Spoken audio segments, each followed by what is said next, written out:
സദ്ഗുരുവേ ശരണം. ഇംഗ്ലീഷ് സംസാരിച്ചിട്ടേ നിങ്ങളെ ഇവിടെ നിന്ന് വിടുന്നുള്ളൂ. കുറേ നാളായി തുടങ്ങിയിട്ട്. എത്ര നാളായി പറയാൻ തുടങ്ങിയിട്ട്? ഇപ്പൊ 10 ക്ലാസ് കഴിഞ്ഞു. നിങ്ങളുടെ ഇമ്പ്രൂവ്മെന്റ് എവിടെ വരെ എത്തി? എന്തൊക്കെ നിങ്ങൾ ചെയ്യുന്നുണ്ട്? ഇപ്പൊ അറിയണം. ഇംഗ്ലീഷ് സംസാരിക്കണമെന്ന് യഥാർത്ഥത്തിൽ ആഗ്രഹമുള്ളവരായിരുന്നെങ്കിൽ നിങ്ങൾ എന്ത് ചെയ്യുമായിരുന്നു? ഞാൻ ഈ പറയുന്ന കാര്യങ്ങളൊക്കെ നിങ്ങൾ ചെയ്യുന്നുണ്ടോന്ന് നിങ്ങൾ ഇപ്പൊ തന്നെ ടിക്കിടണം. ഇതിലേതൊക്കെ കാര്യങ്ങളാണ് നിങ്ങൾ ചെയ്യുന്നതെന്ന് കമന്റ് ബോക്സിൽ നിങ്ങൾ ടൈപ്പ് ചെയ്ത് എന്നെ അറിയിക്കണം. അപ്പോൾ ഞാൻ പറയാം, നിങ്ങൾ സീരിയസ് ആയിട്ടാണോ ഇംഗ്ലീഷ് സംസാരിക്കാൻ പഠിക്കുന്നതെന്ന്, അതോ നിങ്ങളൊരു ഉഴപ്പം മട്ടിൽ ഇതാ നമ്മൾ പറയില്ലേ, ഈ സൈഡിൽ കൂടെ ഇങ്ങനെ ഒരു പോക്കില്ലേ, പഠിച്ചാൽ കൊള്ളാം, അല്ലെങ്കിൽ ആരെങ്കിലും എന്നെ ഒന്ന് പഠിപ്പിച്ചോ, എന്നെ ഒന്ന് സംസാരിപ്പിച്ചോ എന്ന് പറഞ്ഞാണോ നിങ്ങൾ നടക്കുന്നതെന്ന് അറിയാം എനിക്ക്. അപ്പൊ ആദ്യം നമുക്ക് അതൊന്ന് അനലൈസ് ചെയ്ത് നോക്കാം. അപ്പൊ ഞാൻ ഇപ്പൊ പറയും എന്തൊക്കെ നിങ്ങൾ ചെയ്യണം എന്നുള്ള കാര്യം. അത് കഴിഞ്ഞിട്ടാണ് ഇന്നത്തെ നമ്മുടെ ക്ലാസ്സിലേക്ക് പോകുന്നത്. സോ ഇന്ന് ഡേ 11 ആണ്. 24 day spoken English course, free spoken English കോഴ്സിന്റെ ഡേ 11 ആണ് ഇന്ന്. അപ്പൊ കഴിഞ്ഞ വീഡിയോയുടെ സെക്കൻഡ് പാർട്ട് എന്ന് വേണമെങ്കിൽ പറയാം. നമുക്ക് വീട്ടിൽ കുട്ടികളുടെ അടുത്ത് അല്ലെങ്കിൽ നമുക്ക് മറ്റുള്ളവരോടൊക്കെ നമുക്ക് സംസാരിക്കാൻ പറ്റിയ നല്ല കുട്ടി കുറേ സെന്റൻസുകളാണ്. ഇതൊന്നും ഇല്ലാതെ നിങ്ങൾക്ക് ഇംഗ്ലീഷ് സംസാരിക്കാൻ പറ്റത്തില്ല. So are you ready? Then let's get started.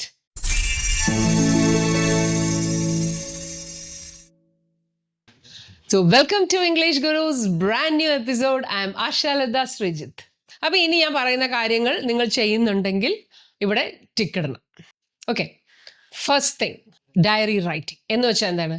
എല്ലാ ദിവസവും വൈകുന്നേരം ഒരു 10 സെൻറ്റൻസിൽ നിങ്ങൾ നടന്ന കാര്യങ്ങൾ നിങ്ങൾ എഴുതി വെക്കാറുണ്ടോ ഇംഗ്ലീഷിൽ? ഉണ്ടെങ്കിൽ ടിക്കിട്. അപ്പം ഇത് വളരെ ഇമ്പോർട്ടൻ്റ് ആയിട്ടുള്ളൊരു കാര്യമാണ്. കാരണം നമുക്ക് തലയിൽ ഇംഗ്ലീഷിൽ ചിന്തകൾ വരും. അപ്പോൾ എഴുതണമെങ്കിൽ ഇംഗ്ലീഷ് ചിന്തിച്ചല്ലേ പറ്റൂ. അപ്പോൾ നമ്മുടെ ബ്രെയിനെ തിങ്ക് ചെയ്യാനായിട്ട് കമ്പൽ ചെയ്യുന്ന ഒരു സ്ട്രാറ്റജിയാണ് writing a journal every day. അത് ചെയ്യുന്നുണ്ടോ? ഉണ്ടെങ്കിൽ 10 മാർക്ക്, ഉണ്ടെങ്കിൽ ടിക്കിട്. അപ്പം ഇത് വളരെ ഇമ്പോർട്ടൻ്റ് ആയിട്ടുള്ളൊരു കാര്യമാണ്. കാരണം നമുക്ക് തലയിൽ ഇംഗ്ലീഷിൽ ചിന്തകൾ വരും. അപ്പോൾ എഴുതണമെങ്കിൽ ഇംഗ്ലീഷ് ചിന്തിച്ചല്ലേ പറ്റൂ. അപ്പോൾ നമ്മുടെ ബ്രെയിനെ തിങ്ക് ചെയ്യാനായിട്ട് കമ്പൽ ചെയ്യുന്ന ഒരു സ്ട്രാറ്റജിയാണ് writing a journal every day. അത് ചെയ്യുന്നുണ്ടോ? ഉണ്ടെങ്കിൽ 10 മാർക്സ്, ഇല്ലെങ്കിൽ ആനമുട്ട. ഇനി next criteria, listening to English podcast. English പോഡ്കാസ്റ്റുകൾ കേൾക്കുന്നുണ്ടോ? ഇനി പോട്ടെ, പോഡ്കാസ്റ്റ് കേട്ടില്ലെങ്കിലും ഇംഗ്ലീഷിൽ ചെറിയ ചെറിയ ഷോർട്സ് ഒക്കെ ഉണ്ടാവില്ലേ? ഇപ്പോൾ ഷാറൂഖ് ഖാൻ അല്ലെങ്കിൽ ഐശ്വര്യ റായ് അല്ലെങ്കിൽ സുഷ്മിത സെൻ, അവരെയൊക്കെയാണ് എനിക്കിഷ്ടം. അവരുടെ ആ ഒരു ഇംഗ്ലീഷ് എനിക്ക് ഭയങ്കര ഇഷ്ടമാണ്. അവരുടെ ഷോർട്സ് ഉണ്ട്, വലിയ വീഡിയോസല്ലേ കാണാൻ പറ്റാത്തുള്ളൂ. ആ ഷോർട്സ് എങ്കിലും നിങ്ങൾ കാണുന്നുണ്ടോ? അല്ലെങ്കിൽ ഇംഗ്ലീഷ് ഫിലിംസ് കാണുന്നുണ്ടോ? ഇംഗ്ലീഷ് ഫിലിംസ് എന്ന് പറഞ്ഞാൽ ഞാൻ മുമ്പ് ഒരു വീഡിയോയിൽ പറഞ്ഞിട്ടുണ്ടായിരുന്നു, നിങ്ങൾ ഇംഗ്ലീഷ് സംസാരിക്കാൻ വേണ്ടി നിങ്ങൾ കാണേണ്ട ഇംഗ്ലീഷ് ഫിലിംസിൻ്റെ ഒരു ലിസ്റ്റ് ഞാൻ തന്നിട്ടുണ്ടായിരുന്നു. ആ ഇംഗ്ലീഷ് ഫിലിംസ് ആണ് ഞാൻ ഉദ്ദേശിക്കുന്നത്.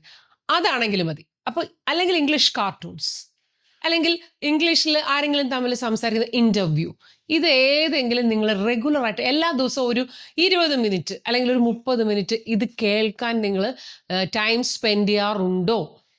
ഉണ്ടെങ്കിൽ 10 മാർക്സ്. Got the point. ഇനി അടുത്തത്, ഇപ്പം എന്തൊക്കെയാണ്? ലിസണിങ്ങും റൈറ്റിങ്ങും ആയി. ഇനിയാണ് സ്പീക്കിങ്ങിൻ്റെ കാര്യത്തിലേക്ക് വരുന്നത്. സ്പീക്കിംഗ് എന്ന് പറയുമ്പോൾ ഇംഗ്ലീഷ് സംസാരിക്കണം.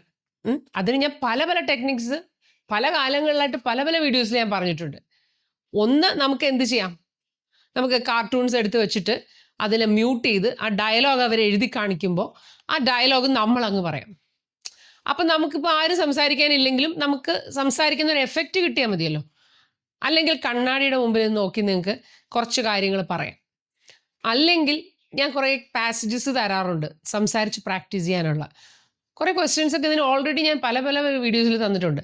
അല്ലെങ്കിൽ ഇപ്പോൾ നമ്മൾ ഈ കോഴ്സ് തുടങ്ങിയതിന് ശേഷം ഓരോ ക്ലാസ്സിലും എത്രയോ സെൻറ്റൻസുകൾ, റെഡിമെയ്ഡ് ആയിട്ടുള്ള സെൻറ്റൻസുകളാണ് നമ്മൾ പഠിച്ചുകൊണ്ടിരിക്കുന്നത്. ഇത് പ്രാക്ടീസ് ചെയ്യാറുണ്ടോ? അതായത് നിങ്ങൾക്ക് അറിയാമായിരിക്കും, പക്ഷെ പറഞ്ഞ് ഇതിങ്ങനെ ഉരുവിട്ട് നടക്കാറുണ്ടോ? അങ്ങനെ ഉണ്ടെങ്കിൽ നിങ്ങൾ അവിടെ സ്പീക്കിംഗ് എന്ന് പറയുന്ന കാര്യം പ്രാക്ടീസ് ചെയ്യുന്നുണ്ടെന്നാണ് അർത്ഥം. ഉണ്ടെങ്കിൽ ടിക്കിടു 10 മാർക്സ്. അപ്പോൾ ലിസണിങ് ആയി, സ്പീക്കിംഗ് ആയി, റൈറ്റിംഗ് ആയി. ഇനി റീഡിങ്, 4ാമത്തെ കാര്യം. എന്തെങ്കിലും നിങ്ങൾ ഇംഗ്ലീഷിൽ വായിക്കാറുണ്ടോ? ഉണ്ടെങ്കിൽ ഇപ്പോൾ പറ. അപ്പോൾ വായിക്കണ ഏത് ബുക്സൊക്കെ വായിക്കണമെന്ന് ഞാൻ ഒരു വീഡിയോയിൽ വിശദമായിട്ട് ഞാൻ കാണിച്ചിട്ടുണ്ടായിരുന്നു. കൊച്ചു കുട്ടികളുടെ ബുക്സ് വായിച്ചാൽ മതി. നിങ്ങൾ വലിയ കാര്യങ്ങളൊന്നും വായിക്കേണ്ട. വലിയ ബുക്സ് ഒന്നും വായിക്കാനല്ല പറയുന്നത്. കൊച്ചു കുട്ടികളുടെ ടെക്സ്റ്റ് ഇല്ലാത്തവരാരെങ്കിലും വീട്ടിൽ കൊച്ചു കുട്ടികളുണ്ടാവുമല്ലോ, അവരുടെ ടെക്സ്റ്റ് ബുക്കുകൾ കാണുമല്ലോ, അത് വായിച്ചാൽ മതി. അത് ഞാൻ പല വീഡിയോസിലും പറഞ്ഞിട്ടുണ്ട്.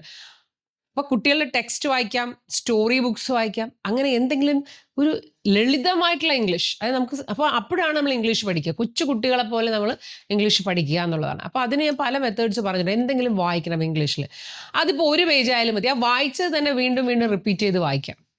ഇപ്പോൾ ഒരു ദിവസം ഒരു പേജ് എടുത്താൽ, അല്ലാണ്ട് നമ്മുടെ ഇവിടുത്തെ ഉദ്ദേശം ആ ബുക്ക് വായിച്ച് രസിക്കുക എന്നുള്ളതല്ല, നമുക്ക് ഇംഗ്ലീഷ് പഠിക്കാനാണ്. അപ്പോൾ നമ്മുടെ പേർപ്പസ് ആണ് അവിടെ കാര്യം. അതായത് നമ്മൾ എന്തിനാണ് ഈ ബുക്ക് വായിക്കുന്നത്?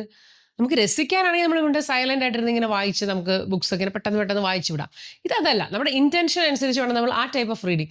അപ്പോൾ അങ്ങനെ റീഡ് ചെയ്യുന്നുണ്ടോ? അപ്പോൾ ഈ 4 കാര്യങ്ങൾ നിങ്ങൾ ചെയ്യുന്നുണ്ടോ? ഉണ്ടെങ്കിൽ പറയൂ. ഇനി 5ാമത് ഞാൻ എക്സ്ട്രാ ഒരു കാര്യം പറയാണ്. ഇപ്പോൾ ഇംഗ്ലീഷിൽ ഞാൻ പല സെൻറ്റൻസുകൾ അല്ലെങ്കിൽ പല സ്ട്രക്ചറുകൾ ഞാൻ പഠിപ്പിച്ചിട്ടുണ്ട്. അങ്ങനെയുള്ള ഓരോ സ്ട്രക്ചറുകളും നിങ്ങൾ പഠിക്കാൻ ശ്രമിക്കാറുണ്ടോ? ഉണ്ടോ? പ്രസന്റ് ടെൻസ്, പാസ്റ്റ് ടെൻസ് അങ്ങനെ പറഞ്ഞിട്ട് എത്ര തരത്തിലുള്ള സെൻറ്റൻസുകൾ, മോഡൽ വെർബ്സ്, അത് ഇത് എന്നൊക്കെ പറഞ്ഞ് കുറേ കാര്യങ്ങൾ ഞാൻ ഓൾറെഡി നമ്മൾ പഠിപ്പിച്ചിട്ടുണ്ട്. അപ്പം അത് നിങ്ങൾ പഠിക്കാറുണ്ടോ? എനിക്കതൊന്ന് അറിയണമെന്നുണ്ട്. കാരണം ഇപ്പം കുഡ് എന്ന് പറയുന്നത് ഉപയോഗിച്ച് എങ്ങനെ ഒരു ചോദ്യം ചോദിക്കാം, കുഡ് അല്ലെങ്കിൽ എവിടെയൊക്കെ നമുക്ക് ഉപയോഗിക്കാം, ഇങ്ങനെ ഒരു ചിന്തയോടുകൂടി നിങ്ങൾ അത് സമീപിച്ചിട്ടുണ്ടോ? ഇല്ല അല്ലേ? ഉണ്ടെങ്കിൽ പറയുള്ളൂ 10 മാർക്സ്. അങ്ങനെയാണെങ്കിൽ 50 മാർക്സിലാണ് ഇപ്പം ഞാൻ ഈ ഒരു ഇത് നടത്തിയിരിക്കുന്നത്. അതിൽ എത്ര മാർക്ക് നിങ്ങൾക്ക് കിട്ടിയെന്ന് സത്യസന്ധമായിട്ട് നിങ്ങൾ പറയണം. അപ്പോൾ അതാണ് എനിക്ക് ആദ്യം പറയാനുള്ളത്. എന്നിട്ട് ഇനി നമുക്ക് ക്ലാസ്സിലേക്ക് പോവാം. ഒരു കാര്യം ഞാൻ വ്യക്തമായിട്ട് എല്ലാവരോടും പറയുകയാണ്. ഇപ്പോൾ എൻ്റെ ക്ലാസ്സിൽ, സ്പോക്കൺ ഇംഗ്ലീഷ് ക്ലാസ്സിൽ ഒരുപാട് പേര് വന്ന് ചേരുമ്പോൾ അവരെല്ലാവരും പറഞ്ഞു അവർ ഒരുപാട് പൈസ പല കോഴ്സുകളിൽ സ്പെൻഡ് ചെയ്തു ഓൾറെഡി ടീച്ചർ, എന്നിട്ട് നമുക്ക് സംസാരിക്കാൻ പറ്റുന്നില്ല എന്ന് പറയുന്നുണ്ട്. അപ്പം മേ ബി പല അപ്രോച്ചുകളാണ്. അപ്പം അവിടെ എന്താണ് ബെസ്റ്റ് ചെയ്യുന്നത് നമുക്കറിയില്ല. പക്ഷെ ഞാനൊരു കാര്യം പറയും, ഇപ്പം ഞാൻ പഠിപ്പിച്ചാൽ നിങ്ങൾ സംസാരിക്കണമെന്നുണ്ടെങ്കിൽ എനിക്ക് നിങ്ങളെ പഠിപ്പിച്ചു തരാൻ പറ്റും. എങ്ങനെ? എൻ്റെ ഇപ്പോൾ ഒരു കോഴ്സിൽ ഞാൻ എന്തൊക്കെയാണോ നമ്മൾ ഇംഗ്ലീഷ് സംസാരിക്കാൻ വേണ്ടി ബേസിക്കായിട്ട് ഉപയോഗിക്കേണ്ടത്, അതൊരു ലെവൽ വരെ, ഒരു ഇൻ്റർമീഡിയറ്റ് ലെവൽ വരെ നമുക്ക് ക്ലാസ്സിൽ പഠിപ്പിക്കാം. ബാക്കി എന്ന് പറയുന്നത് നമ്മൾ തന്നെ വായിച്ച് സ്വായത്തമാക്കി ഡെവലപ്പ് ചെയ്ത് വരേണ്ട കാര്യമാണ്. അപ്പം ഇംഗ്ലീഷ് സംസാരിക്കാൻ എന്തൊക്കെ വേണോ അത് നിങ്ങൾക്ക് നല്ല വ്യക്തമായിട്ട് പഠിപ്പിച്ചു തരാനും അത് പ്രാക്ടീസ് ചെയ്യിക്കാനും പറ്റും. പക്ഷെ ഫ്ലുവൻസി എന്ന് പറയുന്നത് നിങ്ങൾ തന്നെ വീണ്ടും നിങ്ങൾ തന്നെ സംസാരിച്ചും വായിച്ചും പറഞ്ഞും ഡെവലപ്പ് ചെയ്ത് എടുക്കേണ്ട ഒരു കാര്യമാണ്.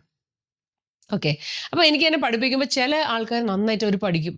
അത് ഞാൻ തന്നെ എന്നെ വിചാരിക്കുമ്പോൾ അവരെ പഠിപ്പിക്കുമ്പോൾ നമുക്ക് നല്ല സുഖമാണ്. എന്നാൽ ചിലരാണെങ്കിലോ അവർ നമ്മൾ പഠിക്കാൻ പറയുന്നത് അവർക്ക് പഠിക്കാൻ പറ്റുന്നില്ല എന്ന് വെച്ചാൽ അവർക്കത് ബൈ ഹാർട്ട് ചെയ്ത് അല്ലെങ്കിൽ ആ ഒരു സെൻറ്റൻസ് പറഞ്ഞ് പഠിക്കുന്നത് അവർക്ക് താല്പര്യമില്ല. അവർക്ക് ഇപ്പോഴങ്ങ് ഡയറക്റ്റ് സംസാരിക്കണമെന്നാണ്. പക്ഷേ അങ്ങനെ ഡയറക്റ്റ് നമ്മൾ സംസാരിക്കണമെന്നുണ്ടെങ്കിൽ നിങ്ങൾ ആലോചിച്ച് നോക്കണം, ഒരു കൊച്ചുകുട്ടി ജനിച്ചു വീണ് അതിൻ്റെ അമ്മയുടെ അച്ഛൻ്റെ ഒക്കെ സംസാരം കേട്ട് അവർ ആ കേട്ട് അത് ഒരു പ്രോഗ്രാം ആയിട്ടാണ് അതൊരു വാക്ക് പറയുമ്പോൾ എത്ര തെറ്റ് വരുത്തിയിട്ട് അവർ ഒരു വാക്ക് പറയുന്നത്. അങ്ങനെ വളർന്നു വരുന്ന ഒരു 5 കൊല്ലം 6 കൊല്ലം കൊണ്ടൊക്കെയാണ് അതൊരു സംസാരത്തിലേക്ക് വരുന്നത്. അപ്പോൾ ഒരു ലാംഗ്വേജ് ഡെവലപ്മെന്റ് എന്ന് പറഞ്ഞാൽ അത് ഒരു സ്പോണ്ടേനിയസ് ആയിട്ട് നമുക്ക് പറയണമെങ്കിൽ നമ്മൾ അങ്ങനത്തെ ഒരു സാഹചര്യത്തിൽ കേട്ടും കണ്ടും ജീവിക്കണം. ഇവിടെ ഇപ്പം നമുക്ക് അങ്ങനെയല്ലല്ലോ. നമ്മളിപ്പോൾ മലയാളികളാണ്, ഇവിടെ ഇംഗ്ലീഷ് അധികം സംസാരിക്കുന്നേ ഇല്ല ആരും. അപ്പം നമുക്ക് അങ്ങനത്തെ ഒരു എൻവയൺമെന്റ് കിട്ടുന്നില്ല. അപ്പം അങ്ങനെ കിട്ടാത്ത നമ്മളിനി അതില്ല എന്ന് പറഞ്ഞ കുറ്റം പറഞ്ഞിട്ട് കാര്യമുണ്ടോ? അപ്പോൾ നമുക്ക് എങ്ങനെയാണെന്ന് വെച്ചാൽ ഉണ്ടാക്കാൻ നോക്കുകയാണെങ്കിൽ നമ്മളൊരു ഫോറിൻ ലാംഗ്വേജ് പഠിക്കുന്ന അതേ മെത്തേഡിൽ പഠിക്കണം, സിസ്റ്റമാറ്റിക് ആയിട്ട് പഠിക്കണം. ചിലർ വിളിക്കുന്നത് ഗ്രാമർ വേണമെങ്കിൽ ഞങ്ങൾക്ക് വേണ്ടാന്ന്. പക്ഷെ അത് ഞാൻ ചോദിക്കട്ടെ, ഒരു ഗ്രാമർ എന്ന് പറഞ്ഞാൽ എന്താ? ഗ്രാമർ എന്ന് പറയുന്നത് ഈ വേർഡ്സ് ആണ്, ഈ പറഞ്ഞ ഈ ഓരോ വാക്കുകളാണ് ഗ്രാമർ. ഈസ്, ആർ, ആം എന്നൊക്കെ പറഞ്ഞ ഒരു വേർഡ് അല്ലേ? ഈ വാക്കുകളില്ലാതെ എങ്ങനെ ഇംഗ്ലീഷ് പറയാം? അപ്പം ഗ്രാമർ എന്ന് പറയുന്നത് ഒരു ഫോമുല പഠിക്കുന്ന പോലെ നിങ്ങൾ പഠിച്ചാൽ നിങ്ങൾക്ക് ആ രീതിയിലുള്ള സെൻറ്റൻസുകൾ ഉണ്ടാക്കാൻ പറ്റും. പിന്നെ അത് ഏത് സ്ഥലത്തൊക്കെ ഉപയോഗിക്കണമെന്ന് നിങ്ങൾ അറിഞ്ഞിരുന്നാൽ ആ സ്ഥലത്തൊക്കെ അത് പരീക്ഷിച്ച് നോക്കി നമുക്കത് തറവാക്കി എടുക്കാൻ പറ്റും. പക്ഷെ അതിന് വരെ ഗ്രാമർ പഠിക്കണ്ട എന്ന് പറഞ്ഞാൽ എങ്ങനെയാണ്? പക്ഷെ അത് എനിക്ക് തോന്നുന്നു ഈ ഗ്രാമർ പഠിക്കേണ്ട എന്ന് നിങ്ങൾ പറയുന്നത് ഈ നിയമം മാത്രം പഠിച്ചിട്ട് നിങ്ങളെ ഒരു കണക്ക് ചെയ്യുന്ന പോലെ അങ്ങ് ചെയ്ത് വിടുന്ന ആ ഒരു പ്രോസസ്സായിരിക്കാം മേ ബി നിങ്ങൾ ഗ്രാമർ പഠിച്ചാൽ പോരാ, സംസാരിക്കണമെങ്കിൽ നമ്മൾ സംസാരിച്ചേ പറ്റൂ എന്ന് എല്ലാവരും പറയുന്നത്. അത് വേറൊരു കോണ്ടെക്സ്റ്റിലാണത്. പക്ഷെ നമ്മളെ സാഹചര്യം അനുസരിച്ച് നമ്മൾ ഇത് രണ്ടും കൂടെ മിക്സ് ചെയ്ത്, അതായത് ഒരു സെൻറ്റൻസിൽ എന്താ തെറ്റെന്ന് നമുക്ക് അറിയണ്ടേ? ആ തെറ്റ് അറിയണമെങ്കിൽ നമ്മൾ ആ ഗ്രാമർ എവിടെ തെറ്റിയെന്ന് അറിയണ്ടേ, അല്ലെങ്കിൽ എന്ത് വാക്ക് തെറ്റായിട്ട് ഉപയോഗിച്ചെന്ന് അറിയണ്ടേ? അല്ല ഇങ്ങനെയല്ലേ പഠിക്കുന്നത്, അല്ലാതെ നമ്മളൊരു വിദേശ രാജ്യത്ത് ജീവിച്ചല്ലല്ലോ പഠിക്കുന്നത്. അങ്ങനെയാണെങ്കിൽ ശരിയാണ്, മലയാളം നമ്മൾ മാതൃഭാഷ പഠിച്ചത് ഗ്രാമർ പഠിച്ചല്ല. നമ്മളത് കേട്ടാ പഠിച്ചത്. അത് വേറെ കോണ്ടെക്സ്റ്റാണ്. അപ്പം നമ്മൾ എന്താ ചെയ്യുന്നത് വെച്ചാൽ നമ്മളുടെ സാഹചര്യം എന്താണോ ആ സാഹചര്യത്തിൽ നിന്നുകൊണ്ട് നമ്മൾ എങ്ങനെ ഡെവലപ്പ് ചെയ്യാമെന്നല്ലേ നമ്മൾ ആലോചിക്കേണ്ടത്. അത് ഞാൻ പറഞ്ഞു. ഇപ്പം എൻ്റെ അച്ഛനൊക്കെ മലയാളം മീഡിയത്തിൽ പഠിച്ച ആൾക്ക്. പക്ഷെ അച്ഛനൊക്കെ എത്ര ഭംഗിയായിട്ടാണ് ഇംഗ്ലീഷ് എഴുതുന്നത് സംസാരിച്ചിരുന്നതെന്ന് അറിയോ. അപ്പോൾ അതെന്താണെന്ന് വെച്ചാൽ അച്ഛൻ പറഞ്ഞാൽ അവരുടെ ഇംഗ്ലീഷ് സാർ അതുപോലെ നല്ല ഒന്നാം തരം ട്രഡീഷണൽ മെത്തേഡ് ഓഫ് ടീച്ചിങ് ആണ്. അച്ഛൻ ഗ്രാമർ പഠിപ്പിച്ചിട്ട് സെൻറ്റൻസ് പക്ക അവർക്കറിയാം പ്രസന്റ് പെർഫെക്റ്റ് എവിടെ ഉപയോഗിക്കണം, പ്രസന്റ് പെർഫെക്റ്റ് കണ്ടിന്യൂസ് എവിടെ ഉപയോഗിക്കണം, അത് അവർക്ക് അറിയാം. അപ്പോൾ അങ്ങനെ പഠിച്ചവർ നല്ല ഒന്നാം തരമായിട്ട് ഇംഗ്ലീഷ് സംസാരിക്കുന്നുണ്ട്. എൻ്റെ അച്ഛൻ തന്നെയാണ് അതിൻ്റെ ഏറ്റവും വലിയ തെളിവ്. അപ്പോൾ ഞാൻ നിങ്ങളോട് പറയുകയാണെങ്കിൽ നിങ്ങൾ എന്തായാലും പഠിക്കുന്നത് നേരെ ചൊവ്വേ പഠിക്കുക. ഓക്കെ, അല്ലാതെ നമുക്ക് സംസാരിക്കാൻ പറ്റുന്നില്ല എന്ന് പറഞ്ഞിട്ട് കാര്യമില്ല. പക്ഷെ ഇനി വേറൊരു കാര്യം, ഒരുപാട് അങ്ങ് പഠിക്കുക, എന്തൊക്കെയൊക്കെയോ ഉണ്ടെന്ന് പറഞ്ഞ് നമ്മളിങ്ങനെ ഒരു ആനയല്ല പ്രതീക്ഷിക്കേണ്ടത്, നമ്മളൊരു പൂച്ചക്കുട്ടിയെ പ്രതീക്ഷിക്കുക.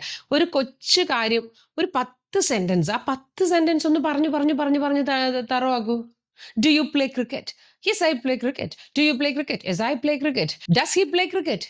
Yes he plays cricket. അവിടെ ആ യെസ് ഹി പ്ലേസ് എന്ന് വരണ്ടേ. അപ്പം അതിന് നമ്മൾ പറയണം യെസ് ഹി പ്ലേസ്, അല്ലെങ്കിൽ ഹി പ്ലേ എന്ന് പറഞ്ഞിങ്ങനെ നിൽക്കും. He plays cricket. മനസ്സിലായി? അങ്ങനെ ആ വേർഡ്സ് കൊണ്ടുള്ള ഒരു അമ്മാന മോഡൽ നമ്മുടെ നാക്കിൽ വരണമെങ്കിൽ നമ്മൾ ആ കുറച്ചൊരു സെൻറ്റൻസുകൾ ഒന്ന് തറവായിട്ട് ഇങ്ങനെ പറഞ്ഞു ഉരുവിട്ട് നടക്കുക.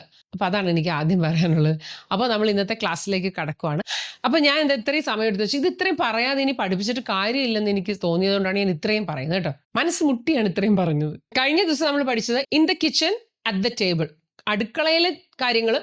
പിന്നെ അതുപോലെ നമ്മൾ കഴിക്കാൻ വന്നിരിക്കുമ്പോൾ ടേബിളിൽ ഇരുന്നുകൊണ്ട് അല്ലെങ്കിൽ നമ്മൾ അവിടെ വെച്ച് എന്തൊക്കെ സംസാരിക്കും എന്നുള്ളതാണ് നമ്മൾ പഠിച്ചത്. ഇന്ന് പഠിക്കാൻ പോകുന്നത് ബെഡ് ടൈം, അതായത് കിടക്കുന്ന നേരത്ത് നമ്മൾ എന്തൊക്കെയായിരിക്കും കുട്ടികളോട് സംസാരിക്കുക. കിടക്കാറായി എന്നെങ്ങനെ പറയും? Time for bed. അല്ലെങ്കിൽ ഇങ്ങനെ പറയാം, time to get ready for bed. കിടക്കാൻ റെഡി ആയിക്കോ, ടൈം ആയി. വാ മുടി ഒന്ന് ബ്രഷ് ചെയ്യാം, വാ വരൂ, let's brush your hair. Let's brush, വരൂ മുടി ഒന്ന് ചെയ്തു തരാം. ലെറ്റ്സ് ബ്രഷ് യുവർ ഹെയർ, അല്ലെങ്കിൽ let's comb your hair. Let's comb your hair. നമുക്ക് പൈജാമ ഇടാം. Let's put our pyjamas on. Let's put our pyjamas on. Pyjama ഇടാന്ന്, pyjamas on. Pyjama ഇടുന്നിന്റെ put your pyjamas on. അപ്പൊ പറയണം put your pyjamas on. Put on എന്ന് പറഞ്ഞാൽ എന്തെങ്കിലും ധരിക്കുക എന്നാണ് കേട്ടോ, ധരിക്കുക. ഇപ്പോൾ നമുക്ക് പറയാം put on your socks, put on your shirt. ഏത് പൈജാമസ് ഇടണം? Which pyjamas do you want to wear? Do you want to wear? ഏത് പൈജാമസ് ആണ് ധരിക്കേണ്ടത് നിനക്ക്? വരൂ ഷർട്ട് ഇടട്ടെ, കൈ വെക്കൂ. Let's put on your shirt, hands up. Let's put on your shirt, hands up. ഇനി കൈയിട്, hands in, hands in. Johnny എവിടെ? Where is Johnny? Where is Johnny? ദാ ഇവിടെ ഉണ്ട്. there he is, there he is. വരൂ pant ഇടാം. Let's put your pants on. Let's put your pants on. നമ്മൾ പറയില്ലേ കാലിടൂ എന്ന് പറയില്ലേ? അപ്പൊ നമ്മൾ പറയില്ലേ കാലിന്റെ പാദം അത് ഇതിനകത്തൂടെ ഇടാൻ പറയില്ലേ? അതെങ്ങനെ പറയും? Put your foot in. Foot അകത്തിടാൻ. Put your foot in. ഇനി മറ്റേ കാല്, അതർ വൺ. മറ്റേ കാല് അതർ വൺ. ഇനി എഴുന്നേക്കും, സ്റ്റാൻഡ് അപ്പ്. ഇനി നമുക്ക് പാൻറ് വലിച്ചു കയറ്റാം. Let's pull your pants up. Let's pull your pants up. Okay, ഇനി ഒരു ബുക്ക് എടുക്കാൻ സമയമായി. Okay, time to pick out a book. Time to pick out a book. ഏത് ബുക്ക് വായിക്കണം നിനക്ക്? Which book do you want to read? Which book do you want to read? ഇനി അച്ഛന് good night പറയൂ. Say good night to daddy. Say good night to daddy. നമുക്ക് സുഖമായിട്ട് മൂടി പുതച്ച് കിടക്കാം. Let's get cosy. Let's get cosy. മാറി അമ്മ അവിടെ ഇരിക്കട്ടെ, ഞാനവിടെ ഇരിക്കട്ടെ. സ്കൂട്ട് ഓവർ. സ്കൂട്ട് ഓവർ എന്ന് പറഞ്ഞാൽ മാറിത്തരാനാണ്. Scoot over so I can sit next to you. നിന്റെ അടുത്ത് എനിക്ക് ഇരിക്കാം. Scoot over so that I can sit next to you. ഇപ്പൊ നല്ല സുഖമായോ നമ്മൾ പുതച്ചൊക്കെ കൊടുത്തിട്ട്? Are you cosy? Are you cosy? നമുക്ക് ഇനി ഈ ബുക്ക് ഒരുമിച്ച് വായിക്കാം. Let's read this book together. Let's read this book together. ഞാനൊരു പാട്ട് പാടിത്തരണോ നിനക്ക്? Do you want me to sing you a song? Do you want me to sing you a song? ഞാൻ ഒരു കഥ പറഞ്ഞു തരണോ? Do you want me to tell you a story?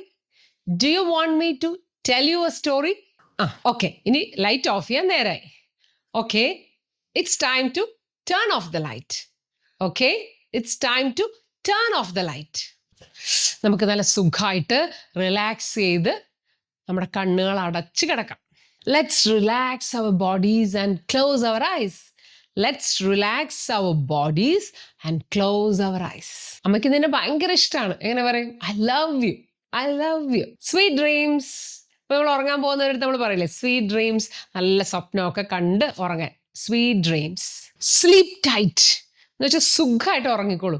Sleep tight എന്നാണ് അതിന് പറയുക, സുഖമായിട്ട് ഉറങ്ങാൻ. സ്ലീപ് ടൈറ്റ്, ഗുഡ് നൈറ്റ് അല്ലെങ്കിൽ നൈറ്റ് നൈറ്റ് എന്ന് പറഞ്ഞാൽ മതി. ഞാൻ വന്ന് നോക്കും, 5 മിനിറ്റ് കഴിയുമ്പോൾ ഞാൻ ഇവിടെ വന്ന് നോക്കും ഉറങ്ങി വന്ന്. I check on you in 5 minutes. I check on you in 5 minutes. 5 മിനിറ്റിനുള്ളിൽ ഞാൻ വന്ന് നോക്കുമെന്ന് ചെക്ക് ചെയ്യും. ഇനി ബാത്റൂം, അവിടെ എന്തൊക്കെ പറയും? ഇപ്പൊ കുട്ടികൾക്ക് പോട്ടി പോകണം, അപ്പൊ നമുക്ക് എന്ത് പറയാം? Do you need to go potty? Potty പോണോ? Do you need to go potty? നമുക്കൊന്ന് ബാത്റൂമിൽ പോവാൻ നോക്കാം. Let's try to go to the bathroom. Let's try to go to the bathroom. പോണേന് മുമ്പ് ബാത്റൂമിൽ പോയിട്ട് പോകണം. Let's go potty before we leave. Let's go potty before we leave. നമ്മൾ പോകുന്നതിന് മുമ്പ്, ഇറങ്ങുന്നതിന് മുൻപ് പോട്ടി പോകണം. ആ ഡോർ അടയ്ക്കുമോ? Close the door, close the door, അല്ലെങ്കിൽ ലോക്ക് ദ ഡോർ എന്ന് പറയും. Lock the door. അവനെ ടോയ്ലറ്റിന്റെ മുകളിൽ ഇരിക്കുമോ? Can you sit on the toilet? Can you sit on the toilet? പറ്റും, നമുക്ക് പാൻറ് ഊരാം. Let's pull down your pants. നമ്മൾ ഊരി കൊടുക്കേണ്ടി വരും അല്ലേ കൊച്ചു കുട്ടികളാകുമ്പോൾ. Let's pull down your pants. കഴിയുമ്പോൾ പറയണേ let me know when you are all done. When you are all done എന്ന് പറഞ്ഞാൽ കഴിയുമ്പോൾ ലെറ്റ് മീ നോ, എന്നെ അറിയിക്കാൻ. കഴിഞ്ഞോ? R you all done? Are you all done? Toilet flush ചെയ്യാൻ മറക്കരുതേ. Don't forget to flush the toilet.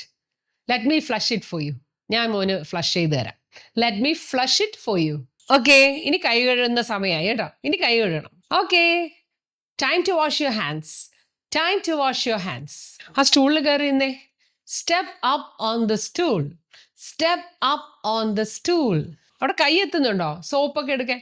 Can you reach? Can you reach? മോനത് തനിയെ ചെയ്യണോ? Do you want to do it by yourself? Do you want to do it by yourself? By yourself എന്ന് പറഞ്ഞാൽ തന്നെത്താനെ ചെയ്യണോന്ന്. അല്ലെങ്കിൽ നിനക്ക് തന്നെത്താനെ ചെയ്യാൻ പറ്റുമോ? Can you do it by yourself? അപ്പൊ ക്യാൻ യു എന്ന് ചോദിക്കണം. Can you do it by yourself? നമുക്ക് വെള്ളം തുറക്കാം. Let's turn on the water. Let's turn on the water. Tap തുറക്കാം. കൈ നനച്ചേ. Get your hands wet. Get your hands wet. കുറച്ച് സോപ്പ് ഒന്ന് സ്ക്വീസ് ചെയ്തെടുക്കൂ. Squeeze out a little bit of soap. Squeeze out a little bit of soap.